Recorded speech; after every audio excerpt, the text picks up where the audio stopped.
MTA International, reaching the corners of the earth.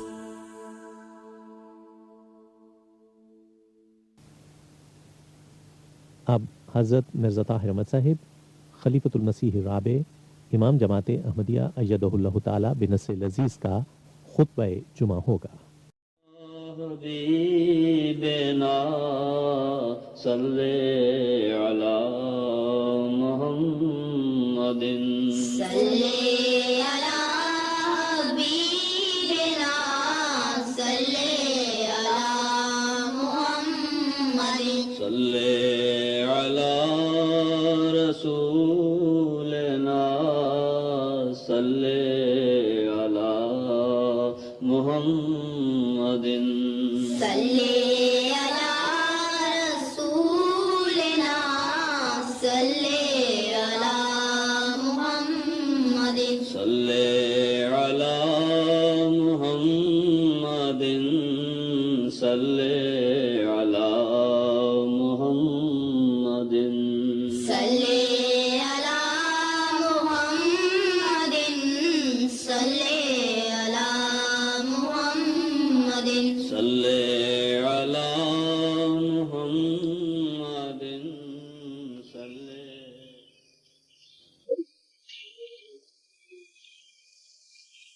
السلام علیکم ورحمۃ اللہ۔ الحمد للہ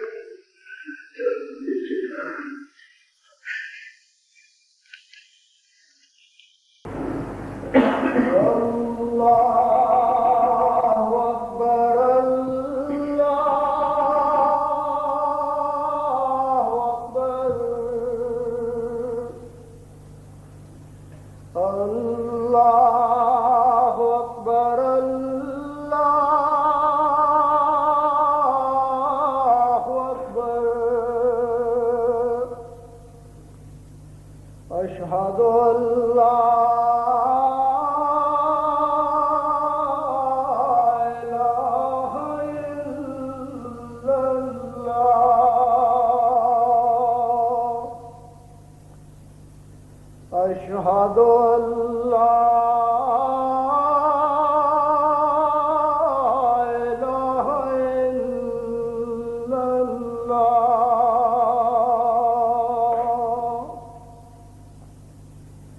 أشهد أن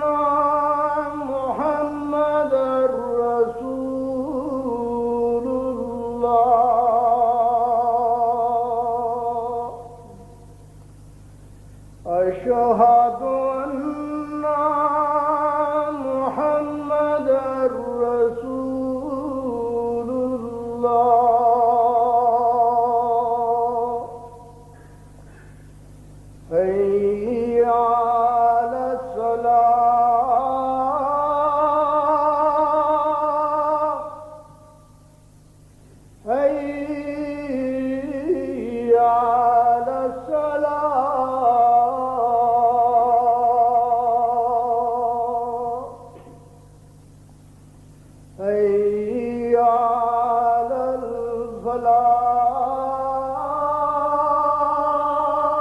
الفلاح حي على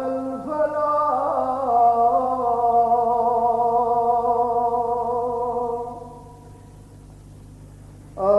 الله أكبر الله أكبر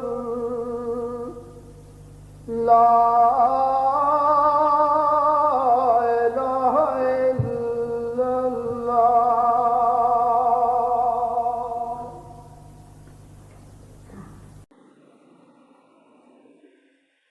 أشهد أن لا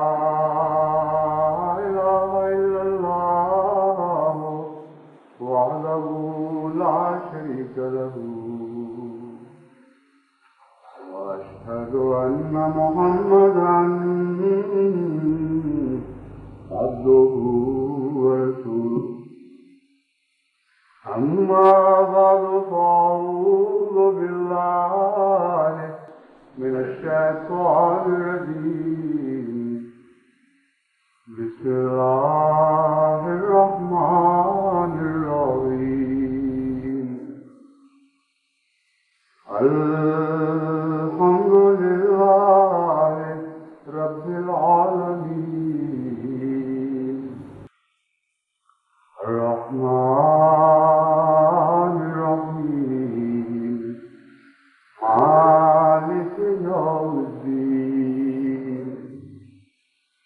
إياك نعبد وإياك نستعين اهدنا الصراط المستقيم صراط الذين أنعمت عليهم غير المغضوب عليهم ولا الضالين.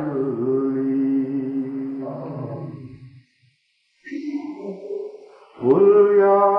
أهل الكتاب تعالوا إلى كلمة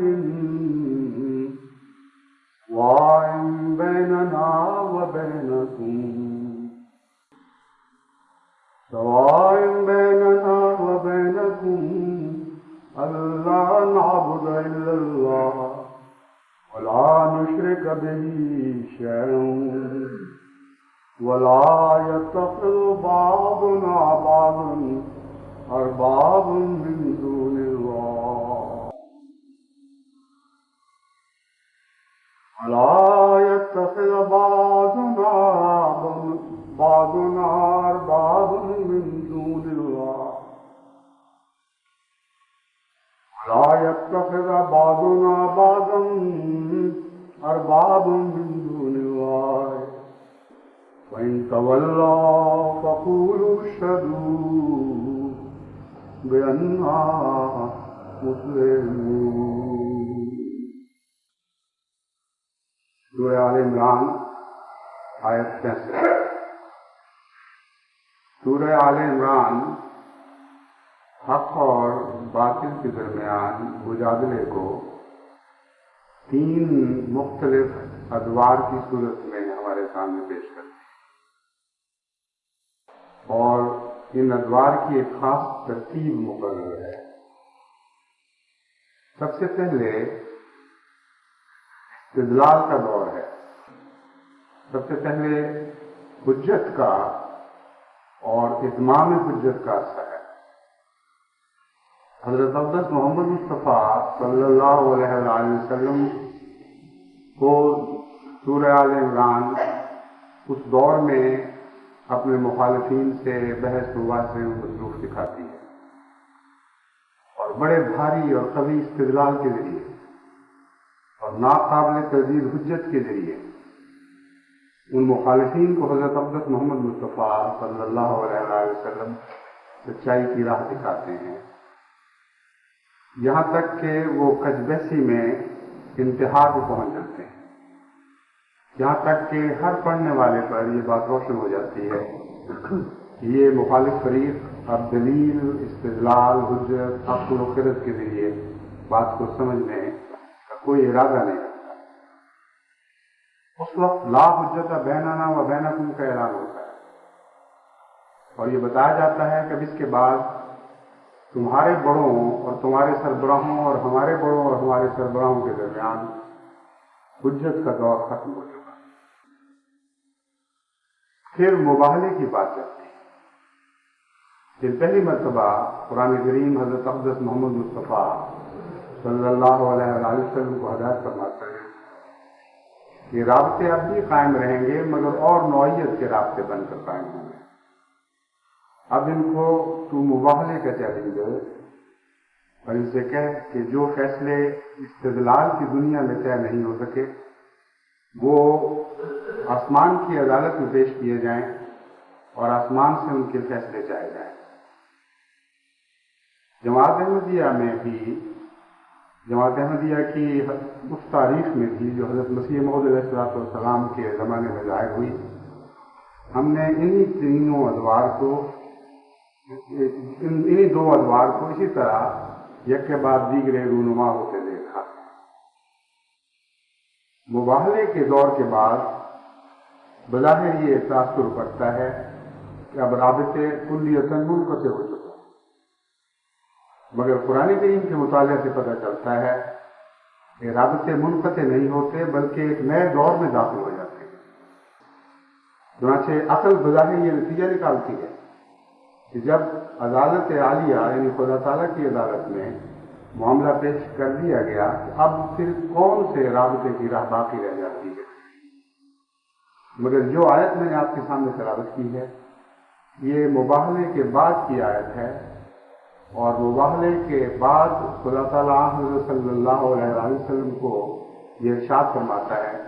کہ اب یہ تیسری قسم کی رابطے کی صورت اختیار کرو. حجت کی راہ ختم ہو گئی، مباہلے کا اثر دیکھ لیا گیا. اب تو ان سے کہہ یا اہل الکتاب تعالوا الی کلمۃ سواء بیننا وبینکم. بہت ہی عظیم الشان پیغام ہے. گہری حکمتیں ہیں ان قوموں کے لیے جو دوسری قوموں سے کسی نظریاتی دنیا میں نبردآزما ہوتی. فرمایا اے محمد صلی اللہ علیہ وسلم، یہ نام تو نہیں لیا گیا مگر مخاطب آپ ہی کو فرمایا گیا ہے، تو اب ان سے کہہ دے کہ اے اہل کتاب اختلافی باتیں اب بھول جاؤ. اختلاف طے کرنے کی دو ہی راہیں تھیں، ایک استدلال کے ذریعے، دوسرے خدا تعالیٰ کی عدالت میں بات کو پہنچا کر. یہ دونوں راہیں ہم نے اختیار کر لی. اب تعاون کی بات کرو، ان باتوں میں تعاون کی بات کرو جن پر ہم دونوں یقین رکھتے ہیں، جہاں اختلاف کی کوئی گنجائش نہیں. جو باتیں تمہیں بھی درست تسلیم ہیں اور جو باتیں ہمیں بھی درست تسلیم ہیں، ان میں روٹنے کا کیا مقام ہے، ان میں روٹنے کا کیا جواب بنتا ہے. آپس میں تعلقات کو اب اس اصل پر استوار کرو کہ جو اچھی باتیں تم بھی تسلیم کرتے ہو اور ہم بھی تسلیم کرتے ہیں، تم بھی انہیں حق سمجھتے ہو اور ہم بھی انہیں حق سمجھتے ہیں، ان اچھی باتوں میں ایک دوسرے سے تعاون کریں اور بنی نوع انسان کے فائدے کی کوئی صورت بنائیں. حضرت اقدس مسیح موعود علیہ السلام کی تاریخ بھی انہی تین ادوار کی صورت میں یک کے بعد دیگرے ظاہر ہوئی، اور آپ کی ساری زندگی کی جدوجہد کا خلاصہ یہی بنتا ہے کہ آپ کے جہاد کا آغاز مجادلے سے ہوا اور مناظرے سے ہوا اور استدلال سے ہوا اور حجت سے ہوا. چنانچہ براہین احمدیہ آپ کی وہ پہلی کوشش تھی جس کے ذریعے آپ نے اسلام کے مد مقابل لوگوں کے سامنے بڑے بھاری استدلال اور برہان کے ذریعے پیش کیا. جب یہ دور اپنے سبھی نقطۂ معراج کو پہنچا اور حضرت اقدس مسیح موعود علیہ السلام نے محسوس کیا کہ اب مناظروں سے فائدہ کوئی نہیں، تو آپ نے اعلان فرمایا کہ اب میں مزید مناظروں میں نہیں ہوں. تب آپ نے مباہلے کا طریق اختیار کیا، اور یہ مباہلے کا دور بھی ایک لمبے عرصے تک جاری رہا، اور اس کے نتائج خدا تعالیٰ کے فضل کے ساتھ جس رنگ میں بھی ظاہر ہوئے، آج تک جماعت ان سے استفادہ کرتی چلی جا رہی ہے، اور آئندہ ہمیشہ اس عظیم شان مباہلے کے دور سے ہمیشہ جماعت استفادہ کرتی رہے گی. اس دور کے اختتام پر حضرت مسیح موعود علیہ السلام نے بھی وہی تیسری راہ اختیار کی جو قرآن کریم میں دکھائی تھی، اور آپ کا آخری پیغام اپنے معاندین اور مخالفین کے نام پیغام صلح کا پیغام تھا. یعنی وہ پیغام جو آپ کے آخری رسالہ پیغام صلح میں دعا ہوا، لیکن اس سے پہلے آپ نے مختلف رنگ میں بارہا دشمنوں کو تعاون کی طرف بلایا اور یہ پیشکش کی خصوصیت سے مسلمانوں کو کہ جن باتوں میں تم بھی ایمان رکھتے ہو اور میں بھی ایمان رکھتا ہوں، جن باتوں میں تم بھی اسلام کے لیے خیر خواہی کے خواہاں ہو اور ہمارا آپس میں کوئی اختلاف نہیں، اور میں بھی خیر خواہی کا خواہاں ہوں اور تمہیں اس بارے میں مجھ سے کوئی اختلاف نہیں، ان باتوں میں مل کر اسلام کی خدمت کیوں نہ کریں. اور اگر مل کر خدمت نہیں کر سکتے تو کم سے کم تم مجھ سے لڑنا چھوڑ دو، مجھے کچھ ایسا مدد دو کہ میں تنہا اسلام کے ایک جری پہلوان کی طرح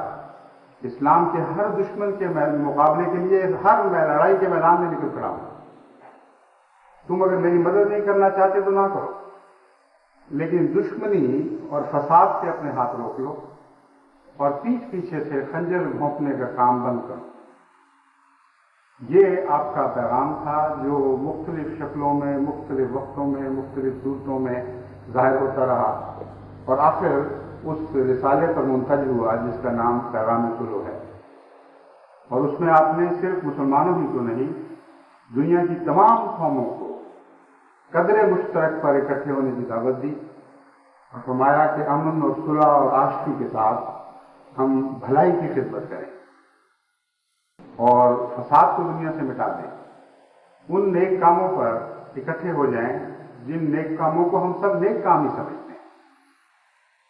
بس دیکھیے اسلام کتنا عظیم الشان مذہب ہے، اور اسلام اور قرآن کریم کی ایک ایک صورت کتنی حیرت انگیز گہرائیاں اپنے اندر رکھتی ہے. سورہ آل عمران کا آپ نے بارہا مطالعہ کیا ہوگا، لیکن شاید ہی کبھی یہ خیال گزرا ہو کہ ایک مومن کے مجاہدے کی ساری زندگی کو 3 ادوار میں سمیٹ کر یہ پیش کر رہی ہے، اور ہر دور کا دوسرے دور کے ساتھ ایک قطعی تعلق ہے اور اس ترتیب کو بدلا نہیں جا سکتا. اگر انسان کے دماغ کی بات ہوتی تو اس نے مباہلے کو سب سے آخر پر رکھنا تھا اور وہاں بات توڑ دینی تھی، مگر یہ خدا کا حکیمانہ کلام تھا جہاں انسانی استدلال کو راہ نہیں ہے، انسانی استدلال وہاں تک پہنچ نہیں سکتا. چنانچہ ایک ایسی عظیم الشان ترتیب قائم کی ہے کہ بنی نوع انسان کے درمیان کبھی بھی روابط منقطع نہیں ہوں گے. مباہلے تک بات پہنچنے کے بعد بھی تعلقات استوار کرنے کی کوشش کرنا ایک مومن کا فرض ہے، اور اسی خاطر مومن کو کھڑا کیا گیا ہے. بس جماعت احمدیہ کا جہاں تک تعلق ہے، اگر کسی دل میں یہ وہم پیدا ہو رہا ہو کہ اب مباہلہ ہو چکا، اب ہمارا ان سے کوئی رابطہ نہیں رہا، اب ہمارے تعلقات ٹوٹ گئے، اب جدائیوں کی فصیلیں عائد ہو گئی، جو یہ خیال جھوٹا ہے. یہ 3 مجادلوں کا دور بار بار ظاہر ہوتا ہے. حضرت اقدس مسیح موعود علیہ السلام کے زمانے میں خلافتوں میں بھی یہ دور اسی شکل سے، اسی ترتیب سے ظاہر ہوتا رہا ہے، اور گزشتہ اسلام کی تاریخ میں بھی ہمیں اسی قسم کے نظارے ملتے ہیں کہ رابطے کبھی بھی نہیں ٹوٹے، اور جب بھی رابطے دوبارہ قائم ہوئے اسی تدریج سے اور اسی ترتیب سے قائم ہوئے. پہلے برہان کو استعمال کیا گیا اور استدلال کو استعمال کیا گیا، پھر خدا کی عدالت میں مقدمے پیش ہوئے، اور بالآخر اس قدر مشترک کی طرف قوموں کو بلایا گیا جو سب کے ایمان کا مشترک جز ہے. اس پہلو سے جماعت احمدیہ کے مجادلے کا دور ختم نہیں ہوا، اور میں تمام عالمگیر جماعت کو اس طرف متوجہ کرتا ہوں کہ اپنے روٹھے ہوئے، اپنے ناسمجھ غلط فہمیوں میں مبتلا بھائیوں کو یہ نہ کہا کریں کہ اب ہم نے تمہارا معاملہ عدالت عالیہ میں پہنچا دیا ہے، اب اپنی ہلاکت کا انتظار کرو. ہمیں ہرگز ہلاکت کے لیے پیدا نہیں کیا گیا، ہمیں مارنے کے لیے نہیں، ہمیں زندہ کرنے کے لیے پیدا کیا گیا ہے. اور یہ وہ جماعت احمدیہ کی بنیادی شخصیت ہے، مرکزی شخصیت ہے، جس پر کسی قیمت پر آنچ نہیں آنے دینی چاہیے. اس لیے اپنے تعلقات کو منقطع نہ کریں، اپنے تعلقات کو بڑھائیں، ان میں زیادہ محبت پیدا کریں، زیادہ خلوص پیدا کریں، اور ایسی نیکی کی باتوں کی طرف لوگوں کو بلائیں جن میں ان کے اور ہمارے درمیان عقائد کا کوئی اختلاف نہیں. اس پہلو سے اگر آپ اسلام کی تعلیم کا جائزہ لیں تو آپ حیران رہ جائیں گے. وہ 72 فرقے جو آپس میں ایک دوسرے سے لڑتے جھگڑتے اور مختلف قسم کے عقائد پر ایک دوسرے سے شدید اختلاف رکھتے ہیں، بنیادی نیکی کے تصور میں ایک دوسرے کے ساتھ پوری طرح متحد اور متفق ہے. بنیادی نیکی کا تصور ہر جگہ ایک ہی ہے، اخلاق حسنہ کے تصور میں الا ماشاء اللہ سوائے اس کے کہ بعض مزاج بگڑ چکے ہوں، بعض فطرتیں مسخ ہو چکی ہوں، کوئی فرق نہیں۔ پاکستان میں بھی جہاں مسلمان علماء نیکی کی تصور کو بھی مروڑ توڑ کر اور مسخ کر کے اہل پاکستان کے سامنے پیش کرتے ہیں اور یہ بتانے کی اور یہ یقین دلانے کی کوشش کرتے ہیں کہ خدا کے نام پر کسی کی جان لینا، ظلم کرنا، عورتوں پر ہاتھ اٹھانا، ان کی عزتیں لوٹنا، لوگوں کے گھر جلانا، ان کے مال لوٹنا اور ہر طرح سے خدا کے نام پر نفرتیں پھیلانا جائز ہے، بلکہ باعث ثواب ہے۔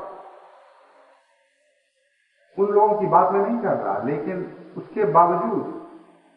پاکستان کے عوام الناس کا مزاج ان کے اس دعوے کو قبول نہیں کرتا۔ یہ ایک ایسی حقیقت ہے کہ ہر شریف النفس اور منصف مزاج انسان اس کا انکار نہیں کرتا۔ میں نے ایک دفعہ پہلے بھی جماعت کو اس بات پہ متوجہ کیا تھا کہ پاکستان کے چند علماء کی شدید دشمنی اور شدید عناد کے نتیجے میں آپ جو دکھ محسوس کرتے ہیں وہ اپنی جگہ بجا ہے، لیکن اس دکھ کے رد عمل میں پاکستان کے سادہ لوگ مسلمان عوام کے خلاف اپنے دل میں نفرت نہ کروائے۔ امر واقعہ یہ ہے کہ ان کا مزاج سادگی کے ساتھ اسلام پر ہے، اور ان میں سے بھی ایک بہت ہی تھوڑا طبقہ ہے جو ان علماء کی بات پر کان دھرتا اور ان کے کہنے پر قتل و غارت کے لیے اٹھ کھڑا ہوتا ہے، ورنہ قوم کی بڑی بھاری اکثریت ایسی ہے جو ان کی باتیں سنتی ہے اور ان پر کان نہیں دھرتی، ایسی بھاری اکثریت جس کے دل میں ان کے جھوٹ سن آپ سے شدید نفرت بھی پیدا ہو چکی ہے، اور اس بات کو آپ خوب اچھی طرح سمجھیں۔ میں یہ نہیں کہہ رہا کہ ان کے جھوٹوں کا کوئی اثر نہیں پڑ رہا اور وہ آپ سے نفرت نہیں کرتے، میں یہ بتانا چاہتا ہوں کہ ایک بھاری اکثریت پاکستان میں ایسی ہے جس نے مسلسل الزام تراشیاں دیکھ کر اور بہتان سن کر جماعت کی ایک ایسی خوفناک تصویر دل میں بٹھا لی ہے کہ وہ اس تصویر سے نفرت کرتے ہیں۔ اس کے بعد ان کی فطرت کی سچائی جو صدیوں سے اسلام نے ان کے اندر داخل کر کے ان پر اس کی مہر اسلام کی سچائی کی چھاپ لگا دی ہے، وہ سچائی ان کو بتاتی ہے کہ سب اپنی جگہ ہے، لیکن خدا کے نام پر خون خرابہ، خدا کے نام پر قتل و غارت، خدا کے نام پر فساد، یہ اسلامی تعلیم کے خلاف ہے۔ بس وہ اپنے علماء کی اس آخری دعوت کو رد کر دیتے ہیں، باوجود اس کے کہ ان کے الزامات کو قبول کرتے ہیں۔ یہ وہ ایسی چیز ہے جو ایک گہرے تجزیے کے نتیجے میں حاصل ہوتی ہے۔ بس یہ ممکن ہے اور ایسا ہے، عملاً ایسا ہو رہا ہے کہ پاکستان کی بھاری اکثریت آپ سے نفرت کرنے کے باوجود ظلم پر آمادہ نہیں، اور وہ بہت تھوڑے لوگ ہیں جو ظلم میں ملوث ہوئے اور جنہوں نے علماء کی باتوں میں لگ کر جماعت احمدیہ کو کسی قسم کا نقصان پہنچایا۔ ان کا کیا قصور ہے؟ ان کی نفرت بھی ان کے بھولے پن کی دلیل ہے، ان کی سادگی کی دلیل ہے۔ ان کی نفرت میں بھی دراصل بنیادی طور پر ایک محبت کا فرما ہے۔ حضرت اقدس محمد مصطفیٰ صلی اللہ علیہ وسلم کی ذات سے مسلمان کو اتنی محبت ہے کہ خواہ اسے دین کا کچھ بھی علم نہ ہو، خواہ وہ کبھی نماز کے قریب تک نہ پھٹتا ہو، خواہ اس نے کبھی محرمات سے پرہیز نہ کیا، خواہ اس نے کبھی کوئی نیکی نہ کی، مگر حضرت اقدس محمد مصطفیٰ سے محبت اس کا ایمان کا جزء ہے، اس کے رگ و پے میں پیوستہ ہے۔ وہ یہ سمجھتا ہے اور یقین رکھتا ہے کہ میں خواہ کچھ بھی نہ کروں یا ہر قسم کے گناہ کروں، یہ محبت میری بخشش کا موجب بن جائے۔ تو دشمن جب آپ پہ حملہ کرتا ہے تو اس محبت کی راہ سے حملہ کرتا ہے، اور یہی محبت ہے جب وہ زخمی ہوتی ہے ان کے نزدیک امر واقعہ کے خلاف، تو اس کے نتیجے میں وہ آپ سے نفرت کرتے ہیں۔ ان کی سادگی ہے، ان کی جہالت ہے، ماحول کی بدبختی ہے، حکومت کی بدنصیبی ہے کہ جھوٹ کو پرورش کرنے کی کھلی اجازت دیتی ہے اور جھوٹ کی تشہیر کی سرپرستی کرتی ہے، لیکن ان عوام الناس کا وہ بس ان کو تعاون کے لیے ضرور بلائیں، ہر نیک کام میں ان سے تعاون کے لیے اپنے آپ کو پیش کریں، خواہ اس تعاون کی راہ میں آپ کو قربانی بھی دینی پڑے۔ یہ امر واقعہ ہے کہ جہاں نفرتیں پنپ رہی ہوں وہاں تعاون کی وجہ سے بھی بعض دفعہ قربانیاں دینی پڑتی ہیں۔ ابھی حال ہی میں بہاولپور سے یہ اطلاع ملی ہے کہ وہاں احمدی طالب علموں کی اور ڈاکٹروں کی ایک ٹیم جو علاقے میں محض بنی نوع انسان کی خدمت کے لیے کیمپ لگایا کرتی تھی اور غریب اور نادار مریضوں کے لیے دوائیاں بھی خود لے کر جاتی تھی تاکہ انہیں ان کی تشخیص بھی کرے اور مفت علاج بھی مہیا کرے، ان میں سے ایک ٹیم کے متعدد افراد اس الزام میں قید کر لیے گئے ہیں کہ تم نے یہ خدمت خلق کا کیمپ کیوں لگایا ہے، اس سے مسلمانوں کے دل مجروح اور ان کی بڑی سخت بے عزتی ہوئی ہے، ان کو حد سے زیادہ ان کی دل آزاری کی گئی ہے کہ احمدی اٹھ کے بنی نوع انسان کی خدمت کے لیے نکلے۔ جو بھی بہانہ بنایا گیا، جو بھی عذر تلاش کیا گیا، بنیادی نقطہ یہی ہے کہ علماء اس بات پر آگ بگولا ہو گئے کہ احمدی بنی نوع انسان کی خدمت کے لیے نکلے۔ بس نیکی پر تعاون سے بھی سزا ملا کرتی ہے فلسفہ، لیکن یہ سزا ہمارے مقدر میں ہے، یہ سزائیں ہمارے راستے روک نہیں سکتی، اس لیے اور جو چاہے حکمت کی راہ اختیار کریں، نیکی میں تعاون کی راہ میں اگر بغض حائل ہو، اگر تعصبات حائل ہوں، اگر نفرتیں حائل ہوں، اگر دکھ بھی اٹھانے پڑیں تو نیکی میں تعاون سے باز نہیں آنا، بلکہ اس تعاون کے دائروں کو بڑھاتے چلے جانا ہے۔ یہ کام احمدی کو صرف پاکستانی میں نہیں ساری دنیا میں کرنا ہے اور ہم سب دنیا میں مختلف رنگ میں کر رہے ہیں، لیکن اب جیسا کہ میں نے بیان کیا ہے ہم تیسرے دور میں داخل ہوئے ہیں، تو اپنے بھائیوں کو اب یہ پیغام نہ دیں کہ آؤ اور ہم سے بیٹھنے کرو، اگر کہ کچھ عرصے کے بعد یہ دور پھر شروع ہو جائے گا۔ یہ مراد نہیں ہے کہ حضرت اقدس محمد مصطفیٰ صلی اللہ علیہ وسلم نے جب مباہلے کے بعد تعاون کے لیے بلایا تو پھر ہمیشہ کے لیے مناظرے کی راہ بند ہو گئی۔ میں یہ سمجھانا چاہتا ہوں کہ ان ادوار میں مجادلے بار بار حرکت میں آتے ہیں، انہی ادوار میں اسی ترتیب سے بار بار روحانی اور مذہبی مقابلے ہوا کرتے ہیں، بس یہ ترتیب پھر بھی جاری ہوگی، مگر اس وقت ہم جس دور میں ہیں یہ تیسرا دور ہے۔ بس قرآن کریم کی حکمت کے پیغام کو سمجھیں، اور اس میں گہری حکمت پوشیدہ ہے، اس پیغام میں ہمارے لیے بہت ہی فوائد مضمر ہیں۔ ہر موسم کے مطابق کام کیے جاتے ہیں، موسم کے مطابق فصلیں بوئی جاتی ہیں، موسم کے مطابق باغ لگائے جاتے ہیں، اور موسموں کے مطابق ہی فصلوں کو پھل لگتے ہیں اور باغوں کو پھل لگتے ہیں۔ اب مباہلے کے بعد یہ موسم آ گیا ہے کہ آپ نیکیوں میں تعاون کی پیشکش کریں اور دوبارہ اپنے روٹھے ہوئے بھائیوں میں تعاون کی راہ سے داخل ہوں، ان کی خدمتیں کریں اور اچھے کاموں میں ان کو خدمت کے لیے بلائیں، کیونکہ تعاون سے مراد یہ نہیں کہ یک طرفہ خدمت کریں۔ یہ وہ پہلو ہے جسے جماعت کو ضرور پیش نظر رکھنا چاہیے۔ اگر وہ کیمپ لگانے والے احمدی لفظ تعاون پر غور کرتے اور ان کو یہ پیشکش کرتے کہ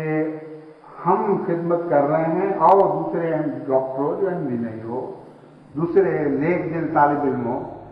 جو کچھ طبابت کا فن جانتے ہو، تم بھی ہمارے ساتھ شامل ہو، بنی نوع انسان کی بھلائی کے تقاضے یہ ہیں کہ ہم مل کر ان کی خدمت کریں اور کوئی اختلافی عقائد زیر بحث نہ لائیں، تو قرآن کریم کی تعلیم کے عین مطابق ہوتا ہے، اور اس صورت میں آپ کی حفاظت کے بھی بہتر سامان ہوتے ہیں۔ بس اب تعاون کی راہ کو اختیار کریں، کیونکہ تعالوا الی کلمۃ سواء بیننا و بینکم میں دراصل تعاون کی تعلیم دی گئی۔ چنانچہ سورہ آل عمران کے بعد سورہ مائدہ میں کسی مضمون کو تعاون کے رنگ میں کھول کر بیان فرما دیا گیا، جیسا کہ قرآن کریم میں سورہ مائدہ آیت 3 میں اللہ تعالیٰ فرماتا ہے، اور وہ مضمون جس کی انتہا تعالوا الی کلمۃ پر ٹوٹی تھی، اسے قرآن کریم نے سورہ مائدہ کے آغاز میں پھر اٹھا لیا اور ان لفظوں میں مخاطب ہوا، وَلَا يَجْرِمَنَّكُمْ شَنَآنُ قَوْمٍ أَن صَدُّوكُمْ عَنِ الْمَسْجِدِ الْحَرَامِ تَعَاوَنُوا عَلَى الْبِرِّ وَالتَّقْوَىٰ وَلَا تَعَاوَنُوا عَلَى الْإِثْمِ وَالْعُدْوَانِ وَاتَّقُوا اللَّهَ إِنَّ اللَّهَ شَدِيدُ الْعِقَابِ۔ دیکھیے کیسے مضمون کتنی وضاحت کے ساتھ اور کتنی عمدگی کے ساتھ جماعت احمدیہ کے حالات پر ساکت آتا ہے۔ آپ نے بار بار امت محمدیہ کے لیے قربانیاں دی، تمام دنیا میں اسلام کے جہاد کا آغاز اس دور میں جماعت احمدیہ نے کیا، ملک اور بر اعظم سے بر اعظم اس جہاد کو پہنچایا۔ جب آپ میدان میں اس خدمت کے لیے نکلے تھے تو اور کوئی بھی آپ کا شریک، کوئی سانجی، کوئی رقیب نہیں تھا، کوئی تیل کی دولت سے امیر ہونے والی اسلامی مملکت نہیں تھی جس کو یہ خیال آیا ہو کہ ہم بھی دین اسلام کی خدمت کے لیے نکلے۔ حضرت مسیح موعود علیہ السلام کے ظہور کے بعد یہ سارا میدان احمدیوں کے سوا خالی پڑا تھا۔ احمدی تھے جو اس میدان میں ہر طرف آگے بڑھ گئے، غریب تھے، کمزور تھے، بے طاقت تھے، لیکن اس کے باوجود وہی تھے جو اسلام کے مجاہد بن کر ان میدانوں میں ہر طرف پھیل گئے ہیں۔ افریقہ بھی پہنچے، یورپ بھی پہنچے، امریکہ بھی پہنچے، چین بھی پہنچے، جاپان بھی پہنچے۔ جہاں جہاں احمدیت کے جالوں کو خدا نے توفیق بخشی وہ اسلام کا پیغام لے کر نکل کھڑے، کوئی اور میدان میں نہیں۔ پھر دور ادوار بدلے، پھر دولتیں عطا ہوئیں بعض ایسے ملکوں کو جو دوسرے ممالک کے محتاج تھے، خدا نے ان کو مالی لحاظ سے اپنے خاص فضل کے ساتھ اتنا نوازا کہ ان کے خزانے بھر گئے، ان کے خزانے بھر بھر کے بہنے لگے، ان کی دولتوں سے غیروں کے خزانے بھر گئے، اور ساری دنیا میں ان کو ایک دولت کی ایسی طاقت نصیب کی جس کے ذریعے اگر وہ چاہتے تو بہت اچھے اچھے کام کر سکتے تھے۔ مگر بہرحال یہ ایک الگ کہانی ہے، بتانا میں آپ کو یہ چاہتا ہوں۔ اب اس کے بعد پھر اور یہ دور جو آپ کے تنہا خدمت کا دور تھا، یہ دور ختم ہوا، اور بہت سے اسلام کی خدمت کرنے والے اس میدان میں آئے، اور جب آپ کے ساتھ رقابت شروع ہوئی، جب آپ کے ساتھ مقابلے شروع ہوئے، تو دو طرح سے انہوں نے آپ کا مقابلہ کیا، یعنی بجائے اس کے کہ تعاونوا علی البر والتقویٰ سے کام لیتے، انہوں نے نیکیوں میں آپ کو پیچھے دھکیلنے کے لیے ہر ممکن کوشش کی۔ یہ دور بھی سمجھنے کے لائق ہے اور توجہ کے لائق ہے، تاکہ آپ اس کی روشنی میں اپنے لیے بہتر رائے عمل جدید کر سکیں۔ یہ وہ دور ہے جس میں یہ اس بات پر راضی نہیں ہوئے کہ اب ہمیں خدا نے توفیق دی ہے، ہم بھی اسلام کی خدمت کریں گے، ہم بھی ان سب میدانوں میں احمدیوں کا مقابلہ کریں گے اور زیادہ بلند آواز سے، زیادہ دلکش آواز سے لوگوں کو اسلام کی طرف بلائیں گے، جس اسلام کو ہم اسلام سمجھتے ہیں۔ لیکن انہوں نے آپ کی راہیں روکنے کی کوشش کی، ہر نیکی کی راہ میں کھڑے ہو گئے اور یہ کہا کہ صرف ہم نیکی کریں گے، تمہیں نیکی نہیں کرنے دیں گے۔ آپ کی نمازوں کی راہوں میں حائل ہو گئے، آپ کی اذانوں کی راہوں میں حائل ہو گئے، آپ کے کلمے کی راہ میں حائل ہو گئے، آپ کی حج کی راہ بن گئی۔ حج چونکہ عبادتوں کا معراج ہے، اس لیے قرآن کریم نے حج کے مضمون میں یہ سارے مضامین بیان فرما دیے. فرماتا ہے وَلَا يَجْرِمَنَّكُمْ شَنَآنُ قَوْمٍ أَن صَدُّوكُمْ عَنِ الْمَسْجِدِ الْحَرَامِ. اے خدا کے سچے اور مخلص بندو، یاد رکھو کسی قوم کی یہ دشمنی کہ اس نے تمہیں نیکی کے معراج سے روک دیا ہے، تمہارے اور حج کے درمیان کھڑی ہو گئی ہے اور تمہاری حج کی راہیں بند کر دی، یہ بھی تمہیں اس بات پر آمادہ نہ کرے کہ ان سے تم کسی قسم کی زیادتی. یوں معلوم ہوتا ہے جس طرح احمدیوں کو سامنے رکھ کر یہ آیت نازل ہوئی ہے اور احمدیوں کو مخاطب ہو کر ایک نصیحت کر رہی ہے. فرمایا ان کی سب دشمنیوں کے باوجود اس کے کہ انہوں نے تمہاری نیکی کی ہر بات روکنے کی کوشش کی ہے، تعاونوا علی البر والتقوی. تمہاری شان یہ ہے، یہ میرا تمہیں پیغام ہے اور یہ میری تم سے توقعات ہیں کہ تم نیکی کی ہر بات میں ان لوگوں سے تعاون کرو گے جو نیکی کی ہر بات میں تمہارے سے دشمنی کر رہے ہیں، اور عدم تعاون نہیں بلکہ نیکی کی راہیں روکنے کے لیے چھاتیاں تان کے تمہارے سامنے کھڑے ہو جائیں. تم نے ایسا نہیں کرنا. وَلَا تَعَاوَنُوا عَلَى الْإِثْمِ وَالْعُدْوَانِ. گناہوں میں اور زیادتیوں میں ان سے تعاون نہیں کرنا. اب یہ دونوں پیغام دراصل جماعت احمدیہ کے اس دور پر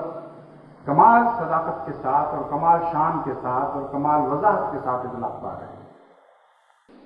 پیغام یہ ہے کہ جب تم سے یہ بدی کی توقع رکھتے ہوں، جب اس بات میں تعاون مانگیں کہ تم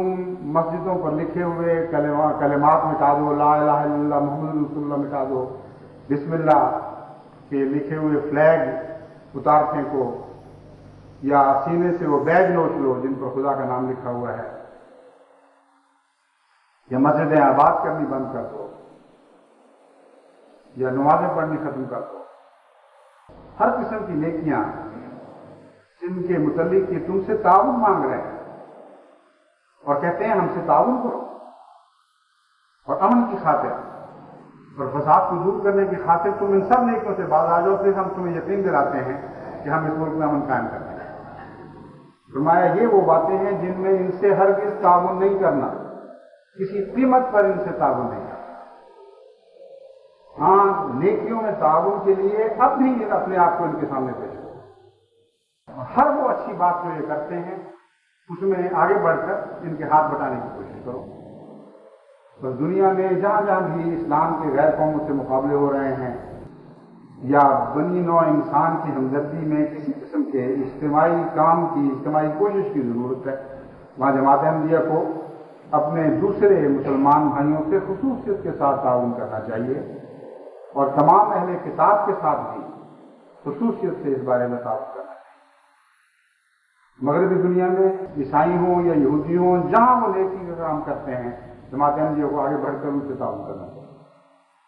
جہاں بھی مسلمان تنظیمیں کسی قسم کا نیکی کا کام کر رہی ہیں اپنے آپ کو پیش کرنا چاہیے اور ان سے تعلقات کو دوبارہ قائم کرنا چاہیے.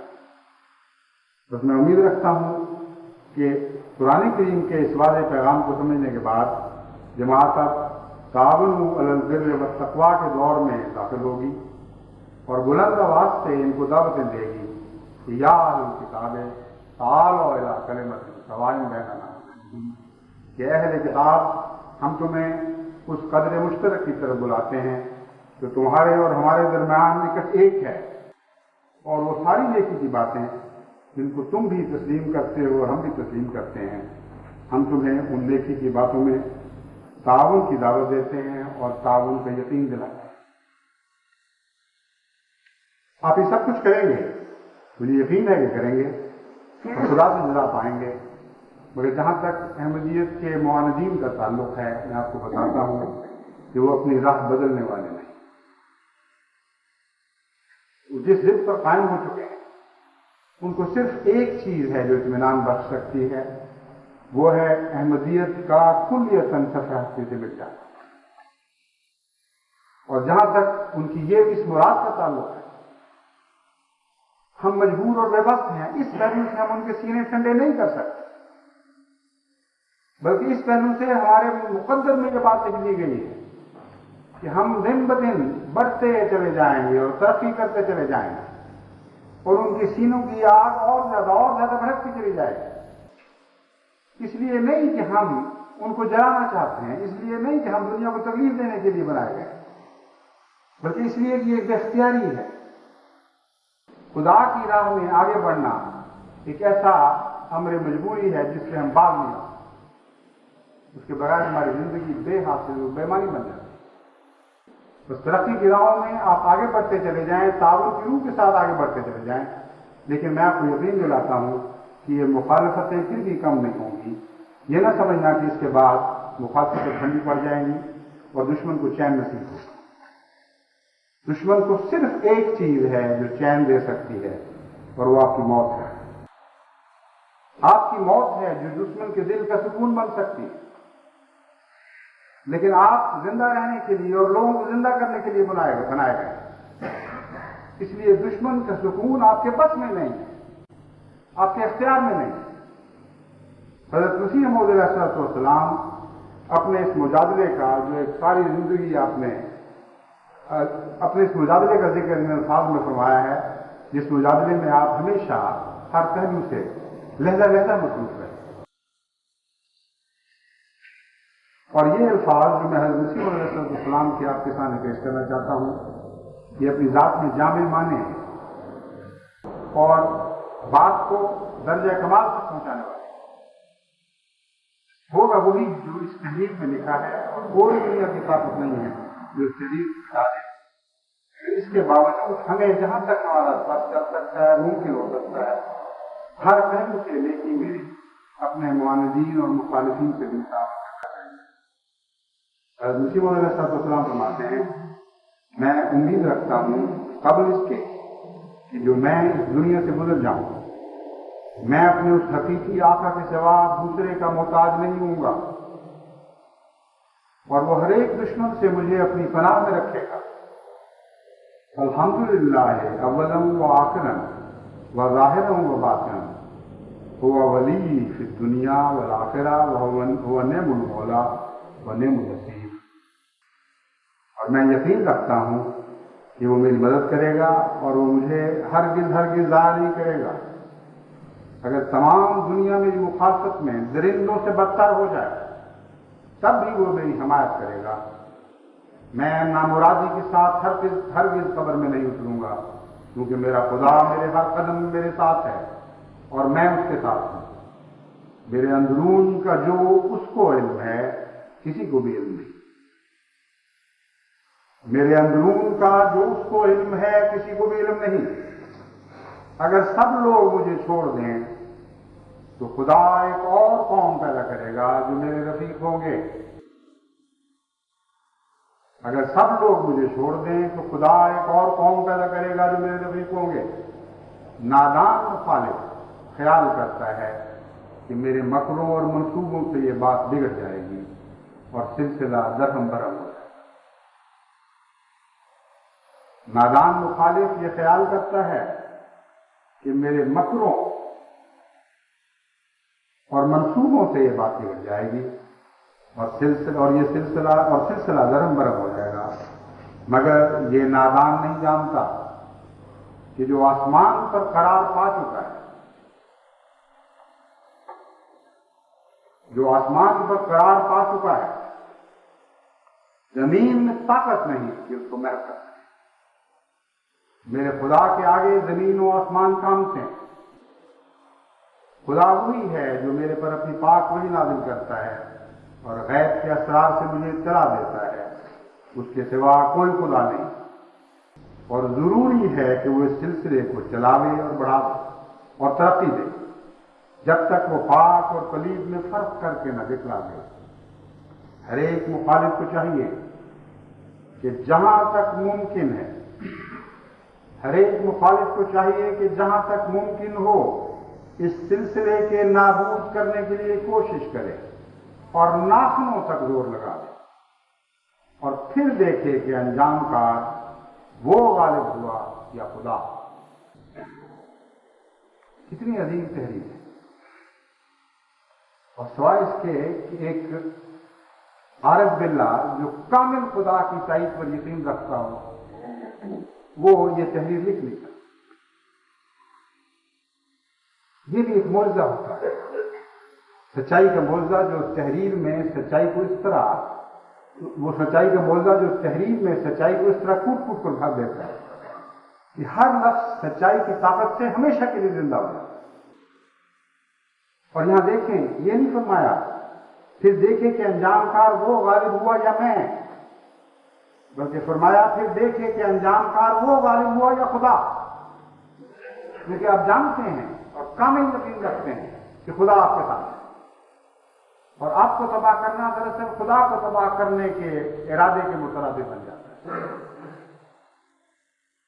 پھر فرماتے ہیں پہلے اس سے ابو جہل اور ابو لہب اور ان کے رفیقوں نے حق کے نابود کرنے کے لیے کیا کیا زور لگائے تھے، مگر اب وہ کہاں ہیں؟ وہ فرعون جو موسیٰ کو ہلاک کرنا چاہتا تھا، اب اس کا کچھ پتہ ہے؟ بس یقیناً سمجھو کہ صادق ضائع نہیں ہو سکتا. وہ فرشتوں کی فوج کے اندر پھرتا ہے، بدقسمت وہ جو اس کو شناخت نہ کرے. براہین احمدیہ حصہ پنجم صفحہ 294 295.